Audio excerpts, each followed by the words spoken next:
I know you tweeted me earlier, mate, and you said you've got a lot to say. Is it slightly toned down after that 4-2 defeat, or does that simply cover over the cracks? As a 4-2 win. 4-2 win, 4-2 win. It's been a long day. Do you know what? It has, actually, because I think it's since we played Sunderland, I've kind of been tense because you know it's been coming, and then it's been a really strange week, hasn't it? I mean, lacklustre against Manchester United the other day, the bizarre situation with McNally, that's all been a bit odd.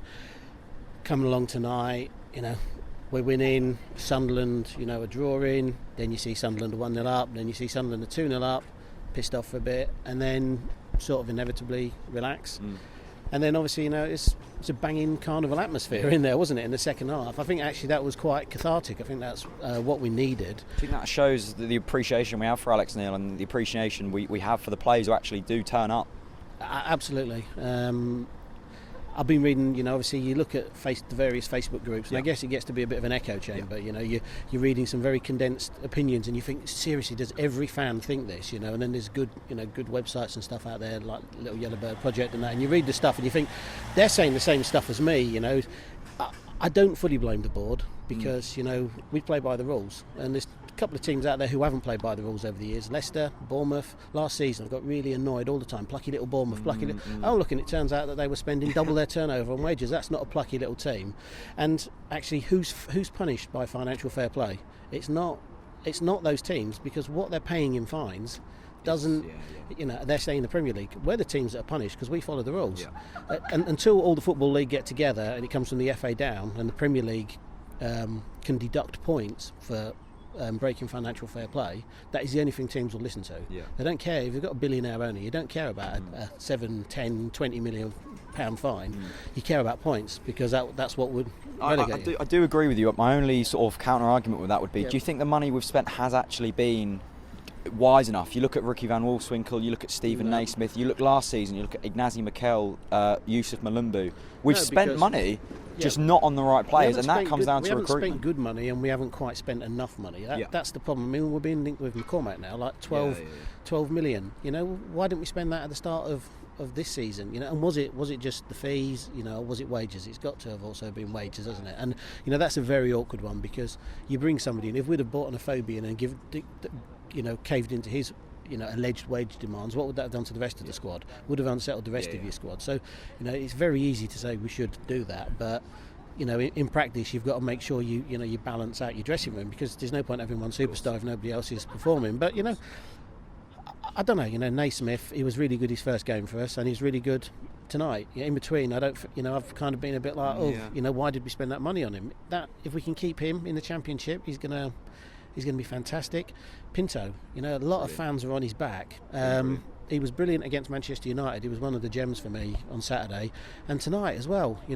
Fantastic. That it really means a lot to him as well. Yeah, and I really hope he's one that we keep hold of. And again, the name that gets a lot of slating on Facebook and places like that is Jerome, and I think we've got to keep Jerome. He's a proven Championship scorer, But what we've got to do is we've got to bring in the succession alongside him. We can't wait and get promoted again and then say, right, we need a Premier League striker. No, we bring somebody in alongside, and it's still not Lafferty. Obviously everyone jumps on every time Hooper scores a goal. Lafferty went off on loan. I've forgotten, was it Birmingham he went to? Been poor there. Yeah, and he's been poor. He didn't even get off the bench, I think, on his last game for them. So they don't rate him either. We do need to get some players in. Personally, I've been saying for quite a few weeks now, we need to have a 2-year Championship project. Now that doesn't really, so you don't want to bounce straight back? No, I would like to bounce straight back up, but actually I think the focus should be on rebuilding the squad, and if we can bounce back while we're rebuilding it, fair enough. But we've got players out there, I don't know if you saw the tweet earlier on from Jacob Murphy that really sort of made me smile. Him and Maddison training together in Norwich training kit, fantastic. I want to see those two on the pitch. I want to see Josh Murphy on the pitch, and if it means we need a season for that lot to gel, we need our own young hungry players, not bringing a load of journeymen in, but we also need to work out what's in the squad. We don't want to have a massive clear out and lose a load of knowledge and experience. Martin, I would keep Martin as a squad player. bleeds yellow and green. I've said that before. You know, he gets a lot of slack, and actually, I think Bassong's been the problem. I would get rid of Bassong. You know, too many relegations. He looks shot. If we can keep closer, we would absolutely be. We won't keep closer, surely. Well, maybe I don't know. I like to think because of his injury, and you know, the club are rehabilitating him and stuff. I would like to think maybe he would stay. Maybe he would stay. Just for, you know, at least till Christmas. If we could keep him till Christmas and he thinks we're going to go up, he might make the difference there. If we could keep him, Bennett, he's still got a head like a 50p piece. You know, if every time he heads the ball for a clearance, you think, where on earth is that going to go? But we've got to keep him.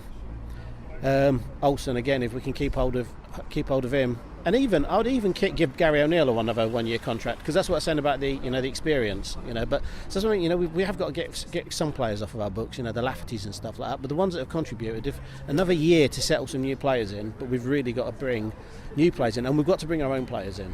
You know, there's a lot out there that we've lent up to other clubs. Bring them all back, get them around the squad, and like I said, you know, if we could do. Obviously, we want to get straight back. We want to get back to the Premier League as soon as possible. But if we were rebuilding, I wouldn't be disappointed to miss out. I mean, you know, in retrospect, obviously, I'll never take the day at Wembley away. You know, it's a fantastic day. I was there with my dad. I was there with my sons. It was a really, really good day. But in retrospect, if we'd have had another year in the Championship and Middlesbrough had gone up, would we have been in a better, more prepared? And finally, one other person we've absolutely got to keep, Alex Neil. Yeah.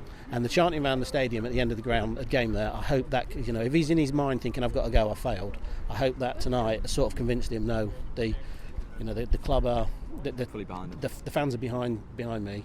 And again, you know, it's you get this, you know, this going argument, you know, people are slagging him off for constantly changing the squad, and Leicester don't constantly change their squad. Leicester don't constantly change their squad because Leicester don't constantly lose. Yeah. If he kept the same squad week in, week out and was losing, everybody would say, why isn't he changing the squad? So he has had to change, and obviously you can't change every single week. You have got to give somebody a chance, you know, a couple of games and see what you get out of them. So, you know, we've got to keep him, and, you know, people say get rid of him, get somebody else in, get a proven manager in who's got experience getting promoted. Well, that's Alex Neil. Yeah. You know? Mate, Thank you very much. Pleasure. Cheers. Thanks very See you much, later. mate.